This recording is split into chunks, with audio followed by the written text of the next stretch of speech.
A very good evening and welcome to News Watch tonight, this Monday, the 18th of April, 2022. Thank you so much for joining us for the latest. I'm Tony Omondi and our sign language interpreter is Boniface Murithi. Let's begin with some good news tonight. The Olympic champion Peres Jepchirchir has beat Ethiopia's Ababel Yeshane to the Boston Marathon women's title, clocking 2 hours, 21 minutes and 2 seconds. The race was narrowed to two, Peres and Yeshane, after the leading pack dropped off, Jocelyn Jepkosgei having been unable to keep up with the pace. Kenya's Mary Ngugi was third, while Edna Kiplegat finished fourth. Running shoulder to shoulder for most of the course, the reigning Olympic champion and Ethiopia's Ababel Yeshane traded places 8 times in the final mile, with Jepchirchir pulling ahead for good in the final 3.5 yards. Meanwhile, Evans Chebet has won the Boston Marathon men's title, surging past last year's champion Benson Kipruto as the men's champion. Evans Chebet pulled away with about 4 miles to go to win the men's race in 2 hours, 6 minutes, 51 seconds, 30 seconds ahead of Gabriel Gay of Tanzania. Defending champion Benson Kipruto was a third.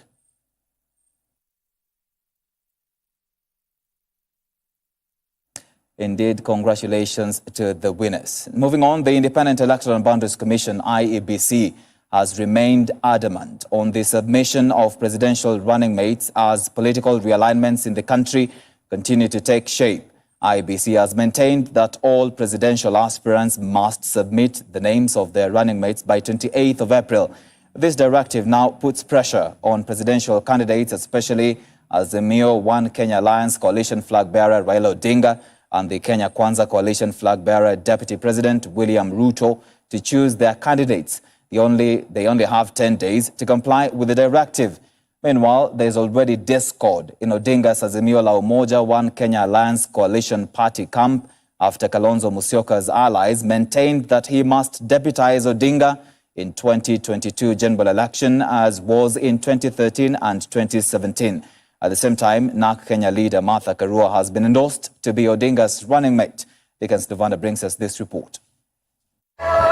Pressure continues to pile on the 2022 presidential frontrunners William Ruto and Raila Odinga to pick their running mates 3 months to August 9th elections.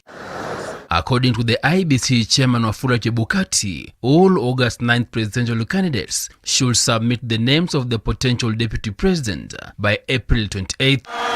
Chebukati says that political parties, alliances and/or individual candidates are required to submit names of the nominated presidential candidates, either themselves as independent candidates or through the party by April 28th. The declaration by Chebukati could hasten the naming process, as each of the political camps aim to not only beat the deadline but settle on the best running mate in terms of mobilization power and influence. This issue about running mate, don't make it what it is not.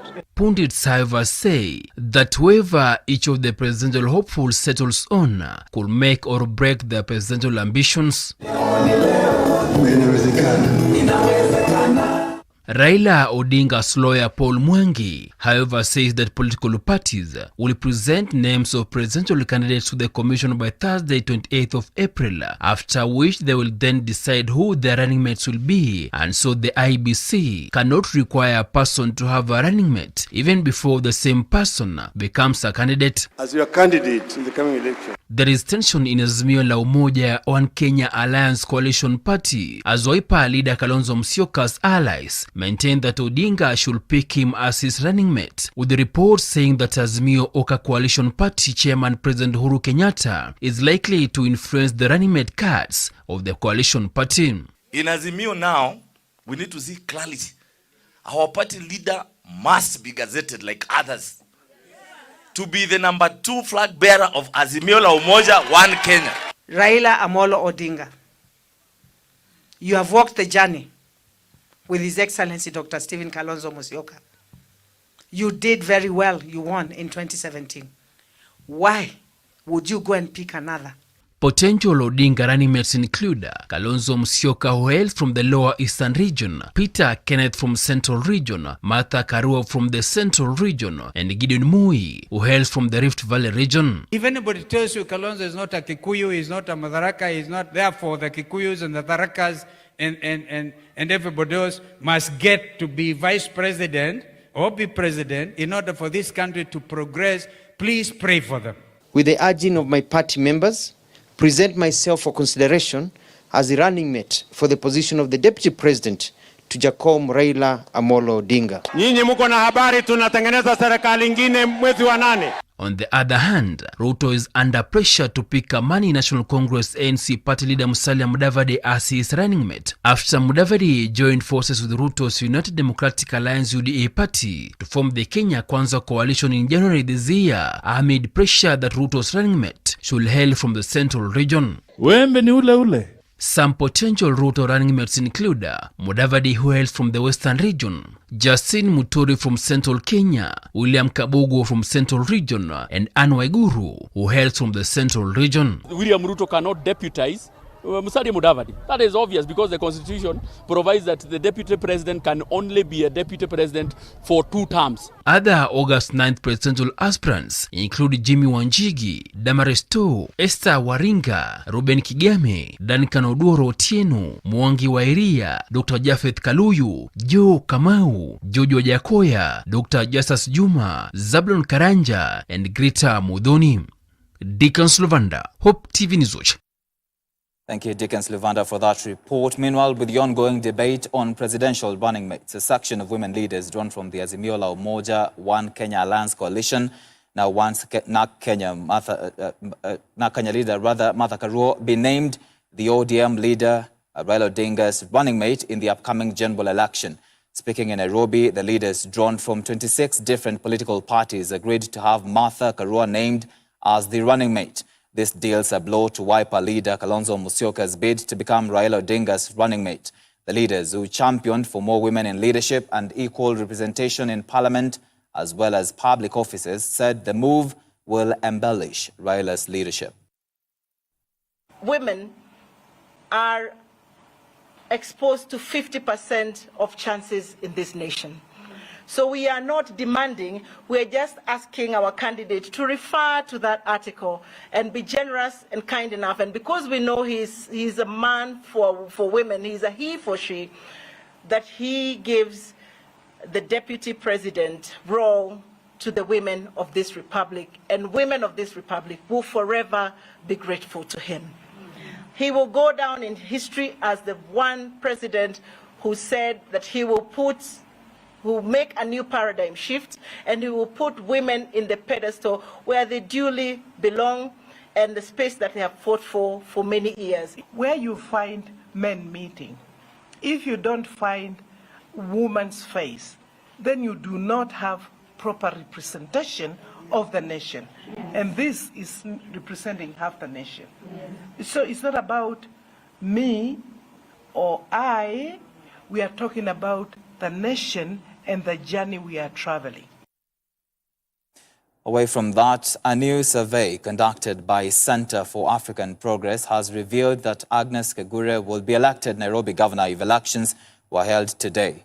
In the new poll, Nairobi Senator Johnson Sakaja would come in second, followed by Westlands MP Tim Wanyonyi at 30% and 9% respectively. In the survey, 39% of Nairobians would vote for Agnes Kagure, who is looking to vie under the Jubilee Party ticket.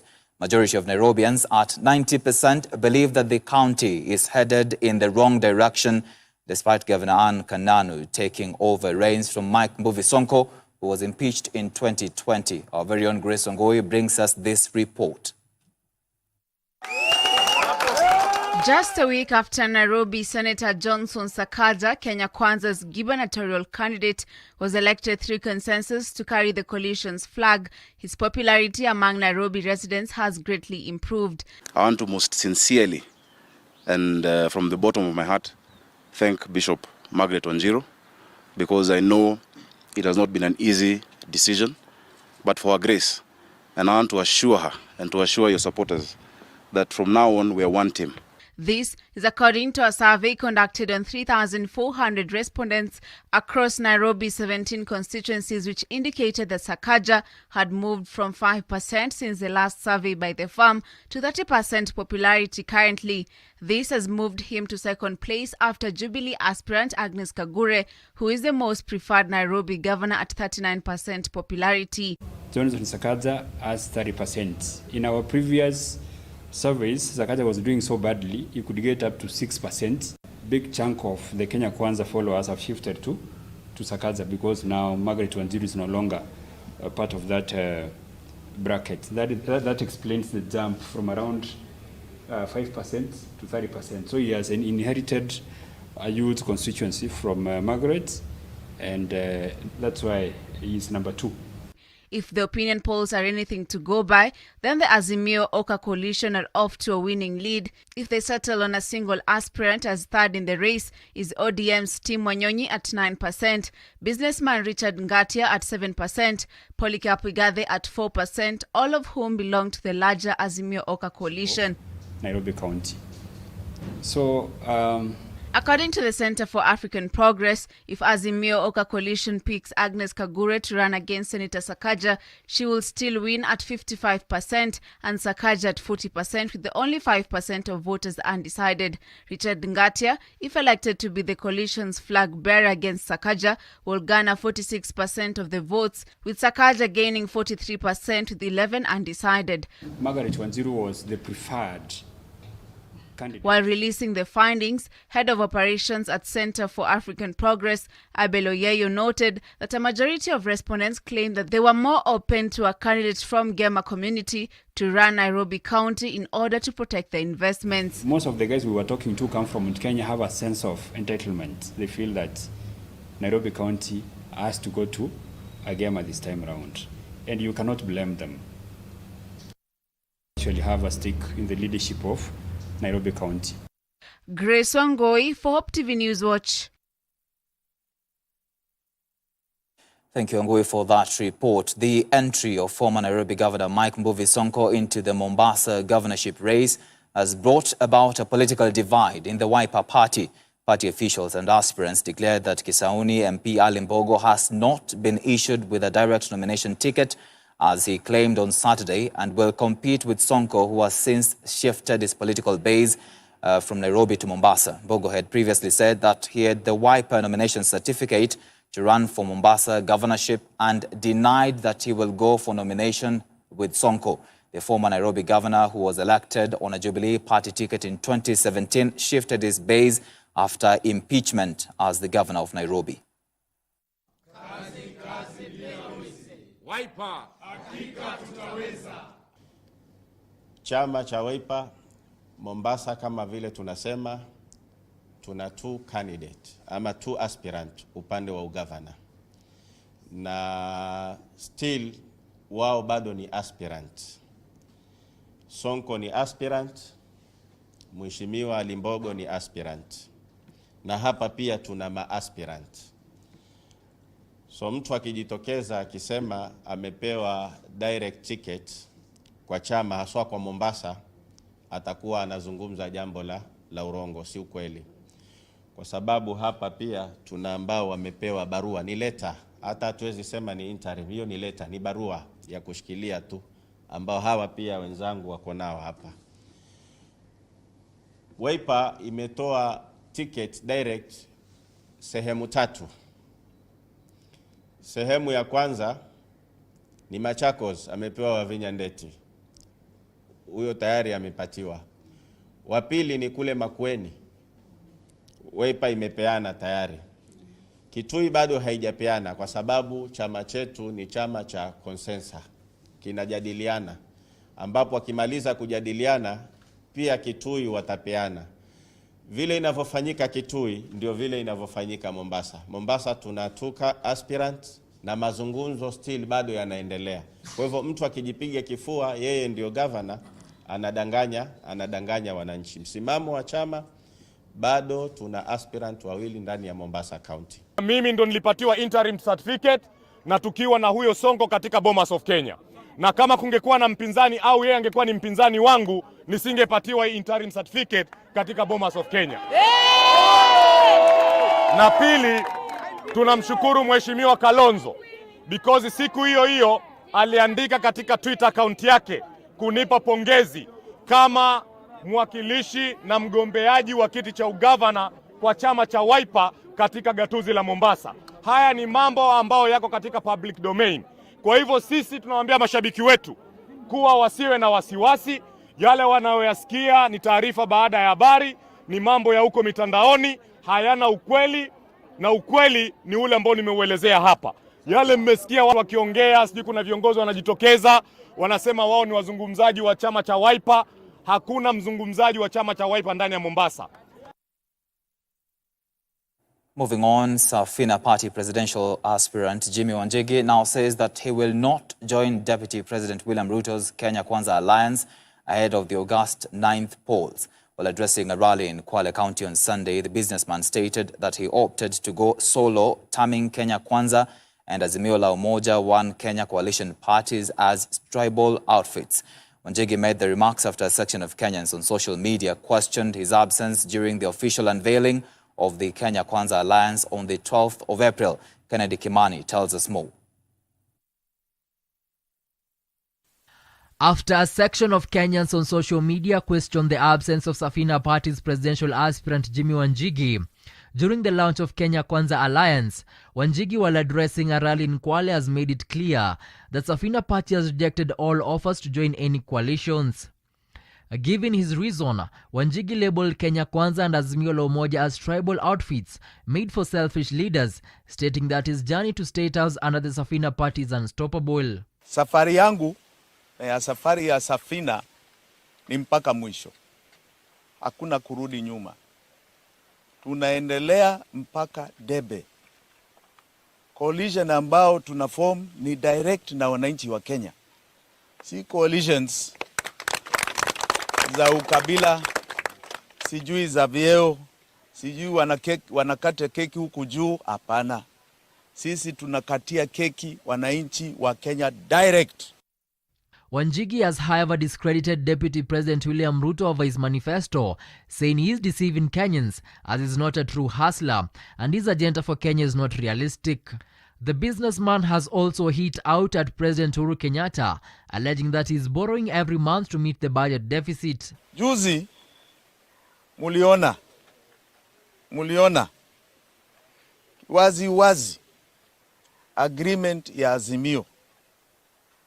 Hiyo agreement ya Azimio Party inaonyesha Rais Uhuru Kenyatta ndio mkubwa wa huo mlengo wa Azimio Party. Rais Uhuru Kenyatta ambao kisheria, kikatiba lazima astaafu August 9th mwaka huu. Wanjigi was expected to join Kenya Kwanza after hitting at a possible alliance during the UDA Delegates Convention on the 15th of March at Kasarani. Kennedy Kimani, Hope TV Newswatch. Thank you, Kimani, for that report. The abrupt end of the 120-kilometer Nairobi-Naivasha extension of the standard gauge railway line between Suswa, Dukamoja and the Kikonyo-Kie holding ground has taken center stage in the hotly contested Narok gubernatorial race. Azimio la Umoja team has promised to solve the economic puzzle of the railway line, with Narok North MP Moitalel Olakenta promising residents that the line will be extended to Narok town if the party takes over leadership in the August 9th polls.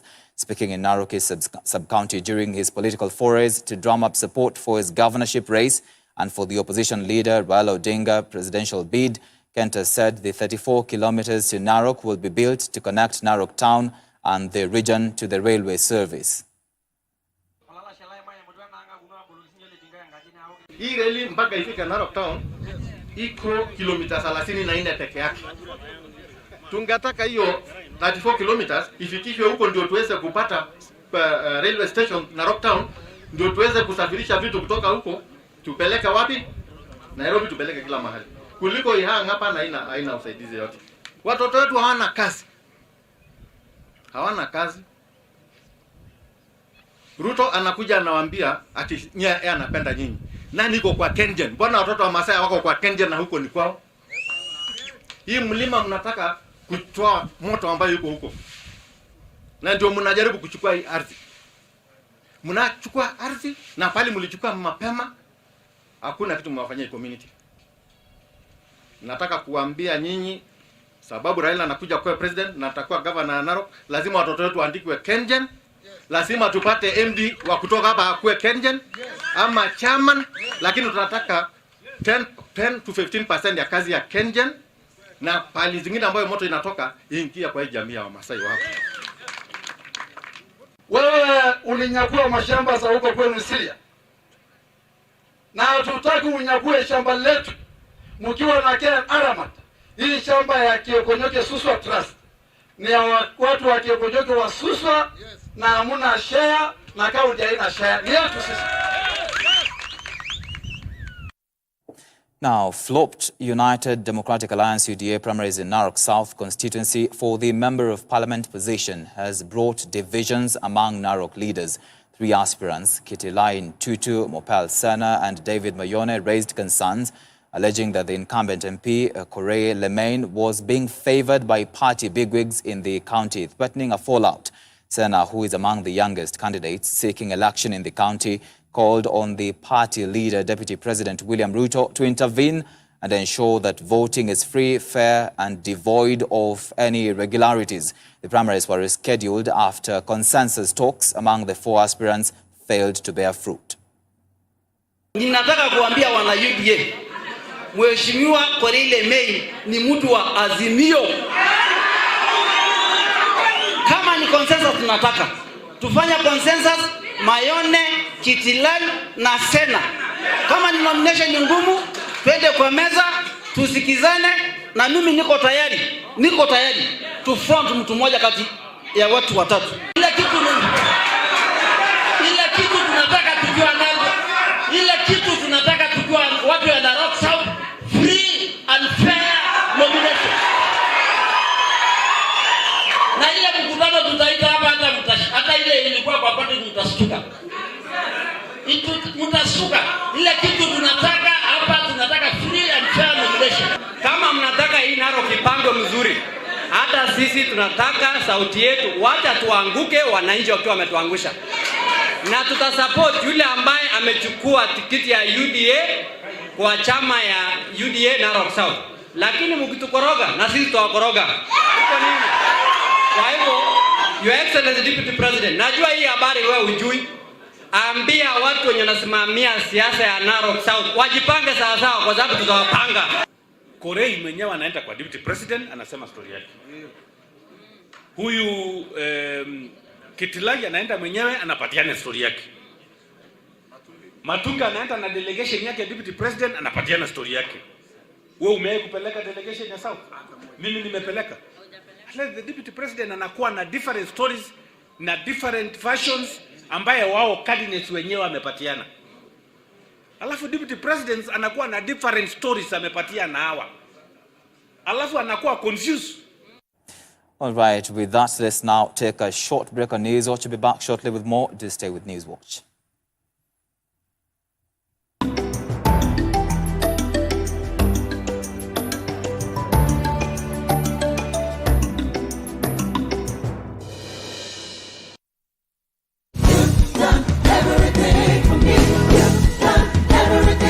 Join us every Sunday for unlimited, uplifting, powerful worship,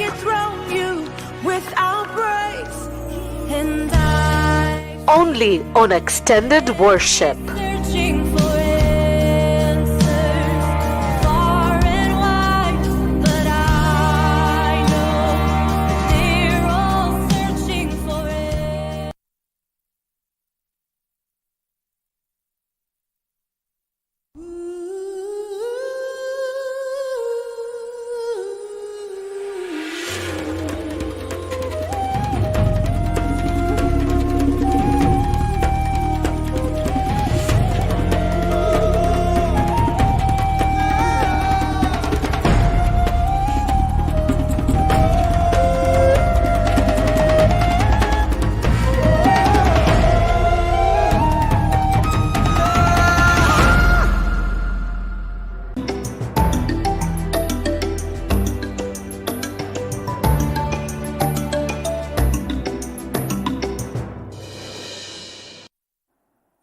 Welcome back to Newswatch. Teenage pregnancy is the biggest obstacle to the access to education by the girl child in the county of Kilifi.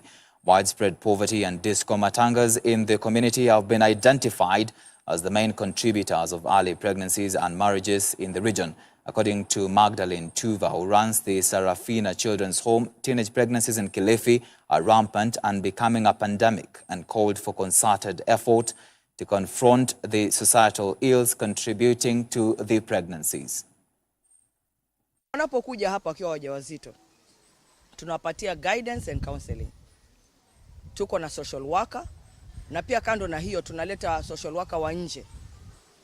Na tunazidi kuwafundisha nidhamu na kumwambia na kumtia moyo kwamba sio mwisho wa maisha.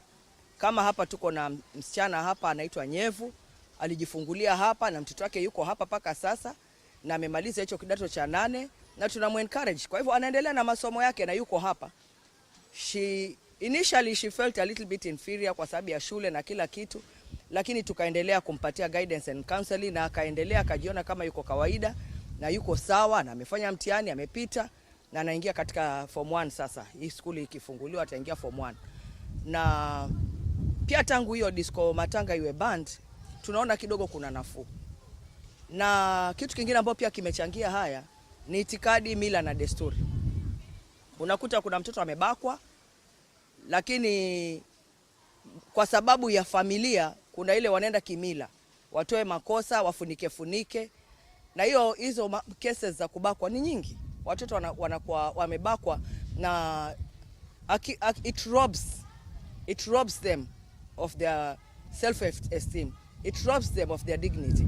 Ni kungangana tu na counseling na pia maombi inawasaidia sana kuwarudisha kwamba you are normal children. Now, 40 American and German families have donated 3 fully equipped classrooms, a dispensary and a library to a charity-based education center in downtown Nakuru in efforts to improve education outcomes in the area.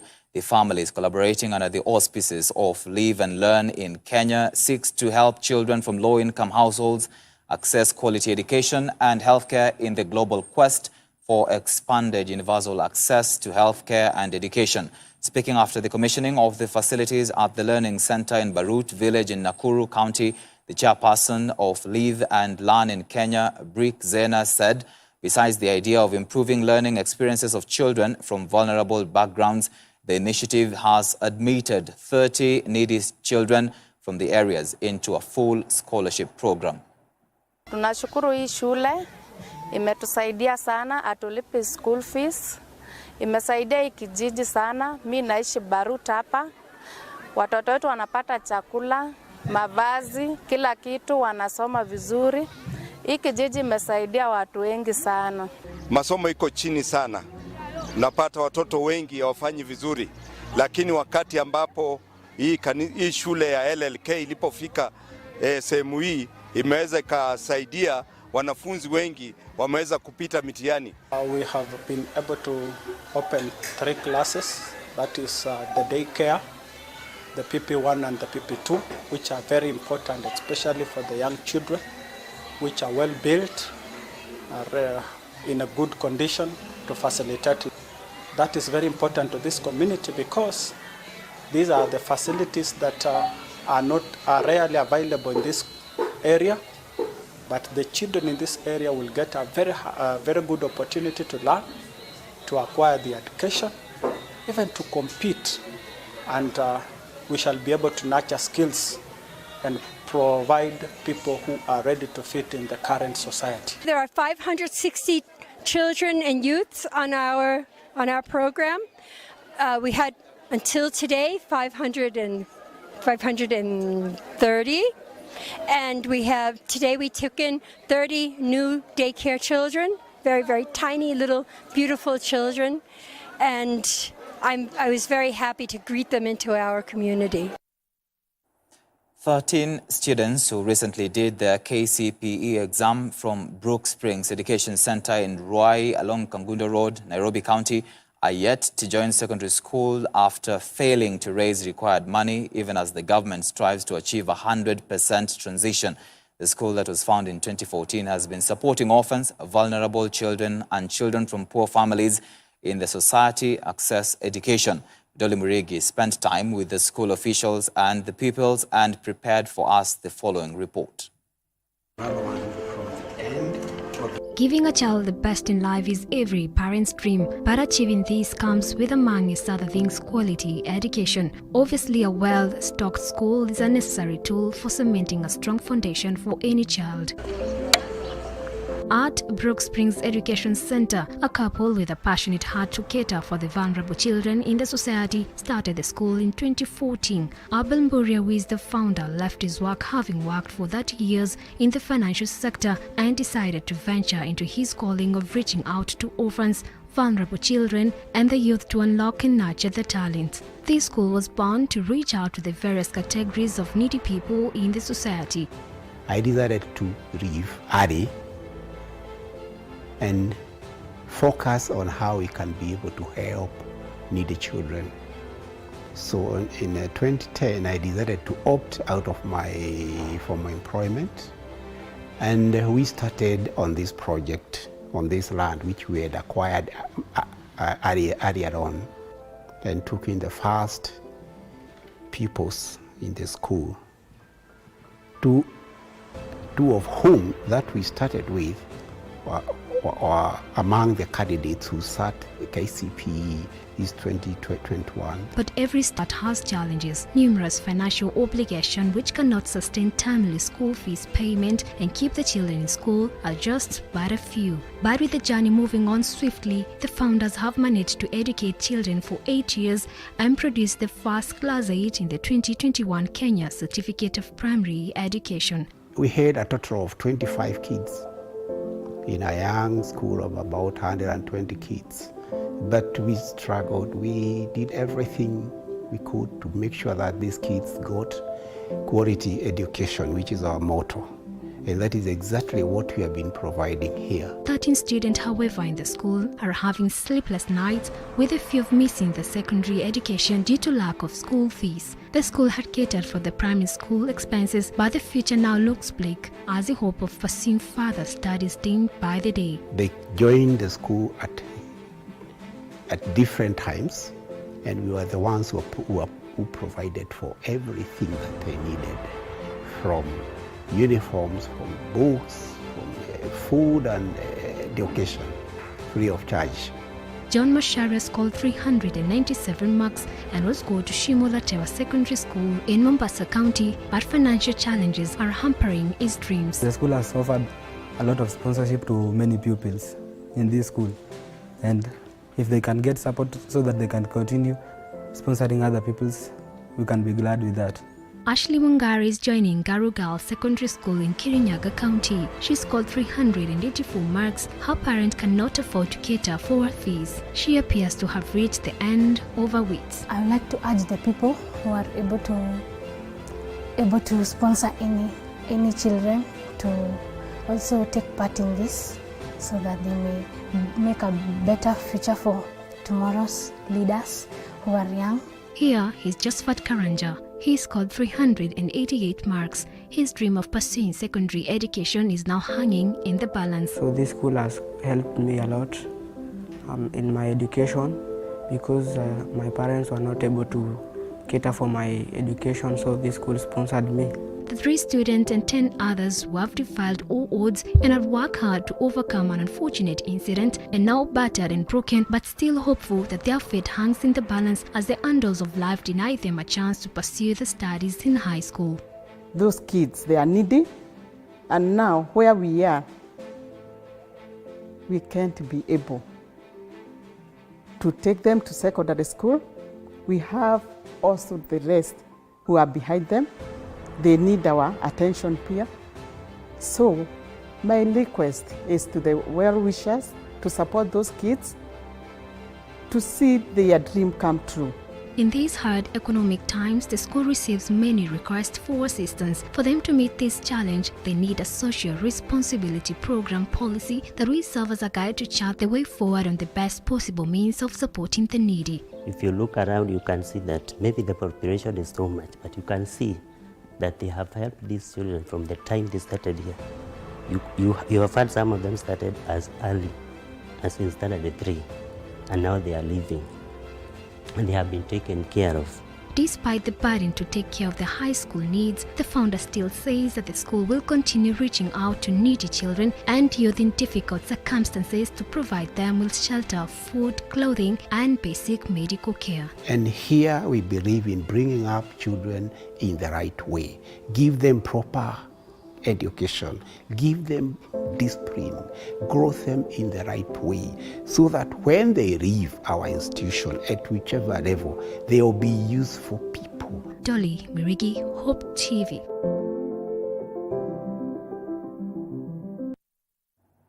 Thank you, Dolly Mirigi, for that story. Now moving on, women volunteers drawn from the Association of Women Managers in the Maritime Sector in Eastern and Southern Africa, WOMESA, Kenya Coast Guard Service, KCGS, and the Kenya Wildlife Service have joined hands to rid coastal beaches of plastic pollution. Speaking during the cleanup exercise at Copacabana Beach in Mtwapa, Kilifi County, WOMESA Secretary Winnie Maina said the aim is to prevent pollution through sensitization of locals on conservation through beach cleanups. According to Maina, there's an urgent need to explore new and existing legally binding agreements to address marine plastic pollution. Today we are doing a beach cleanup in this site of Mtwapa and Kanamai. We have around 250 participants in attendance. The reason for this is just to be able to ensure that our oceans are clean, our oceans are free, so that the normal processes of the ocean can be able to take place and fish can continue to grow in an environment that is natural, and we are able to sustain our environment. For today we chose Mtwapa because this is an area that is known for a lot of plastic pollution, and it's an area that is ripe. It's a cosmopolitan town that is ripe with pollution issues, and we saw this the best place to be able to come and sensitize the public and be able to participate in this noble exercise. Blue economy is one of the key pillars in Kenya now, and so this is a noble exercise where we can involve even the community at the local level to be able to participate in initiatives that impact and affect their lives. We should also ensure that the plastics do not enter into our oceans, especially the nylon. The nylons affects greatly our wildlife in the ocean, and from the expert's view of it, the turtles mainly feed on jellyfish, and sometimes they fail to differentiate the jellyfish and the nylons. So once a turtle feeds on a nylon, it affects it and it dies. The drought situation in the country has continued to worsen in 16 of the 23 SAL counties. This is attributed to the poor performance of the 2021 short rains coupled with previous two failed consecutive seasons and late onset of the 2022 long rain season. The month of March marks the onset of the March to June long rain season in the country. However, the month was characterized by long dry spells over several parts of the SAL counties. Tess Njenga has more on this.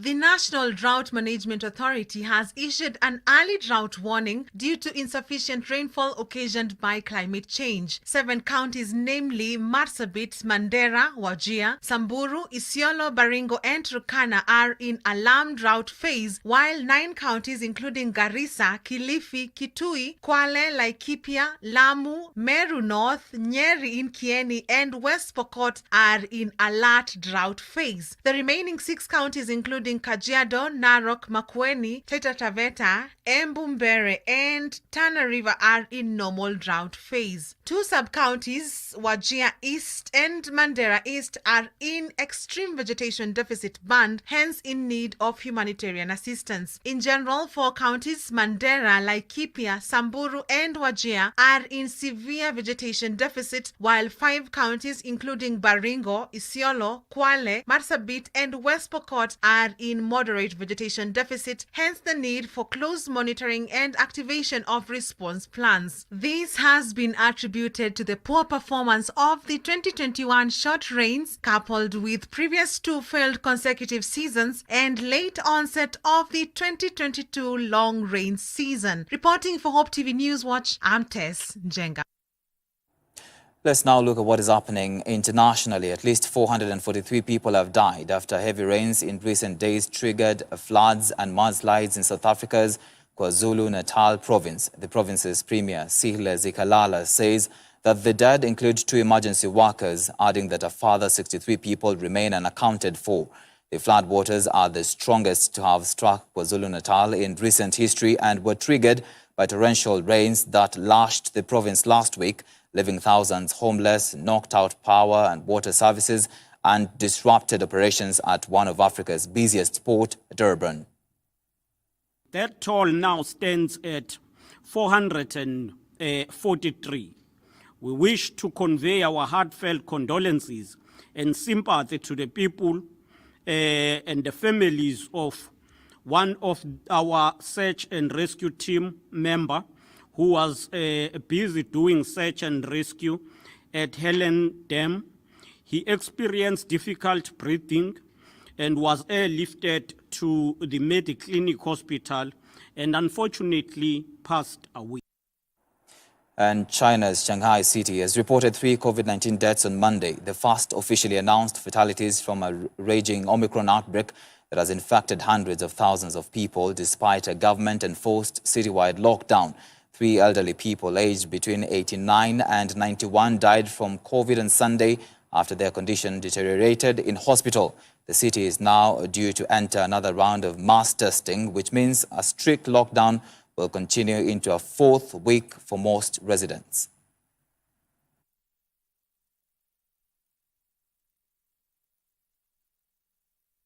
All right, let's take another short break on News Watch. When we come back, we'll be looking at what is happening in business and sports.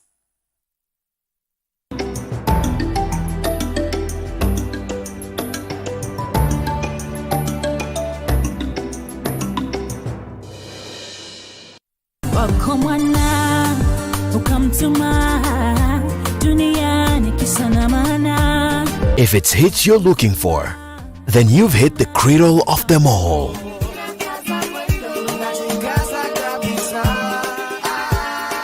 We know you have great taste for music, and we do too.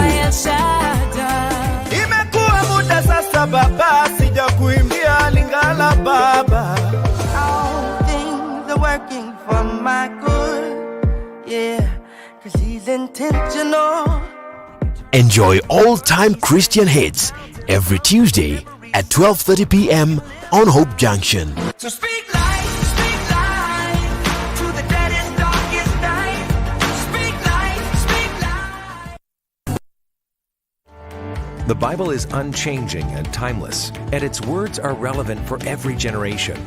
Join Dr. David Jeremiah each week on Turning Point as he delivers the unchanging Word of God to an ever-changing world. With his sincere, straightforward teaching style, David Jeremiah provides a rich study of Scripture from which you can find spiritual strength, encouragement, and guidance for today's world. Join Dr. Jeremiah every week on Turning Point, right here on this station.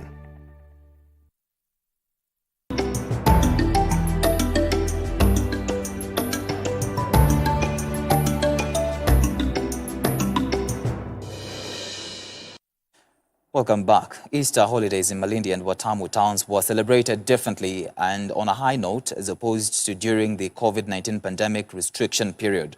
Local tourists from Nairobi and other upcountry places thronged various religious institutions, hotels and entertainment joints. Bishop Thomas Kakala of Jesus Care Center in Malindi said that the number of faithfuls in his church increased tremendously, with people shading off the COVID-19 scares.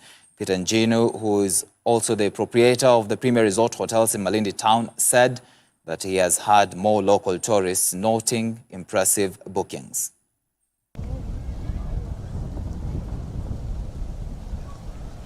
Pasaka hii imekuja na baraka, imekuja na mvua, na tunashukuru vile ndio yetu ya kwanza baada ya corona. Wakati wa corona tuliathirika sana kwa mikutano kama hii, lakini hivi sasa tunaona changes. We can notice changes. Mabadiliko ni kwamba watu wanakuja kanisani vizuri, na wale walikuwa waoga wame catch up, na hata wageni.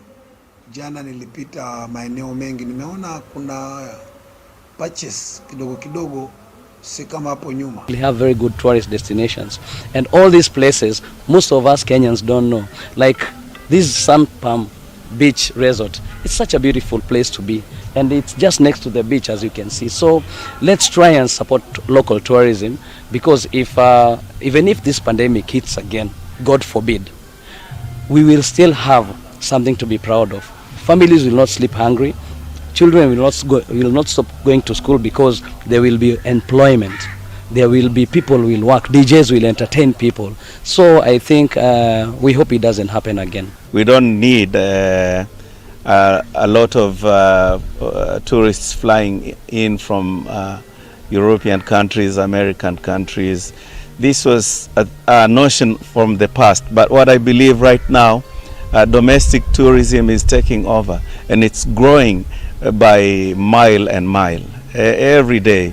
And I'm sure that local domestic tourism will grow in the next 5 years, and it'll be it will not depend on international tourism for sure. The Stanbic Bank Kenya and the Kenya National Chamber of Commerce and Industry have signed a partnership to provide financial and non-financial support to micro, small and medium enterprises that are members of KNCCI.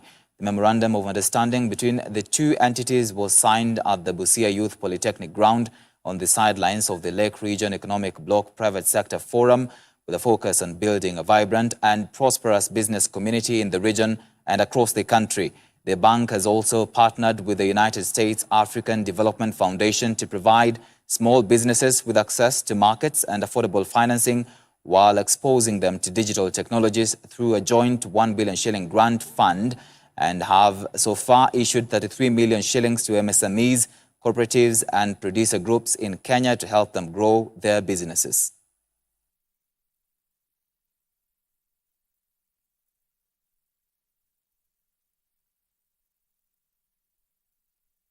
Today we are privileged to be hosting Busia Business Open Day for a second time, and we have an opportunity to engage with our key proposed partners, Stanbic Bank, led by the team from Nairobi. And we are the first chamber to be engaging with the Stanbic Bank to unlock key opportunities for our business community in Busia. And so this event brought Stanbic Bank to Busia to work with the chamber as key partners of this event. They have sponsored us this event, and we have worked with them for the last 6 months. And we are now unveiling Stanbic Bank to Busia business community today in this awards gala dinner, and telling the business community, in banking and in business, there is no end. This is now a time we want to have a sample of the cuisine that is made by Stanbic Bank in the business realm, and we will be introducing them more to the business community. We see the Busia chapter being quite relevant in terms of enabling us to work in partnership with the members here to support the members, particularly around facilitating regional trade.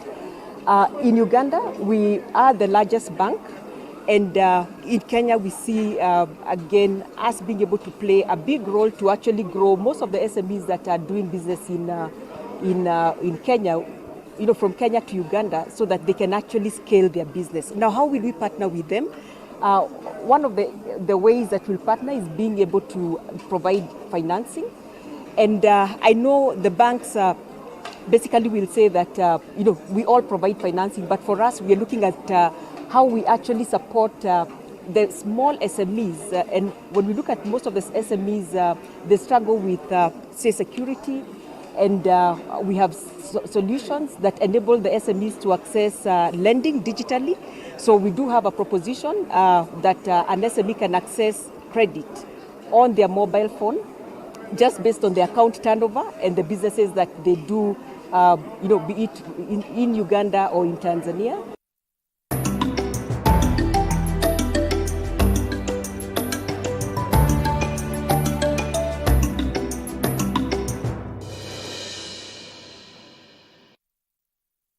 And to some sports news now, the Kenya under-20 men's rugby team, also known as Chipu, secured a bronze medal in the 2022 Rugby Africa Bathurst Trophy after thrashing Madagascar 49-15 in an entertaining third-place playoffs match played at the Nyayo National Stadium. The hosts outscored the Indian Ocean Islanders in a fast-paced match played in damp conditions after a slight downpour minutes before kickoff.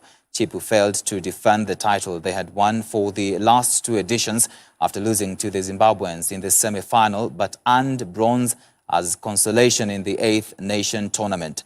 Zimbabwe were crowned the winners of the tournament following a 19-14 win over favourites Namibia.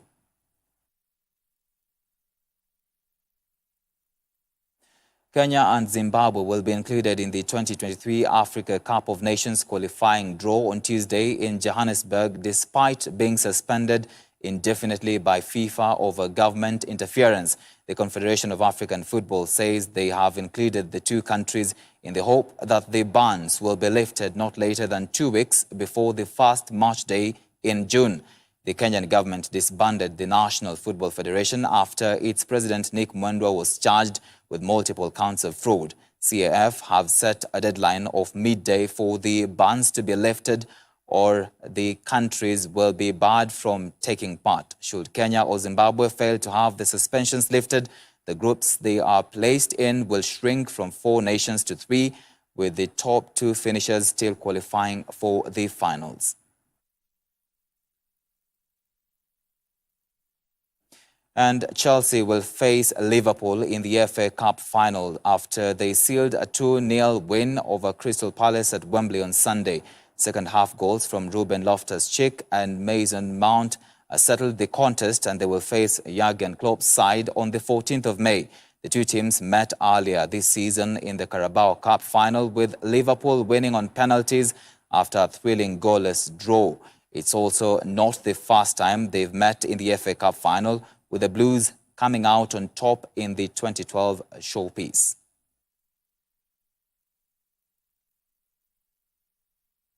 And that story wraps up our bulletin tonight on Newswatch. And many thanks for staying with us. I'll see you again tomorrow, same time. I'm Tony Omondi, and our sign language interpreter has been Boniface Murithi. Have a good night, God bless, and stay safe.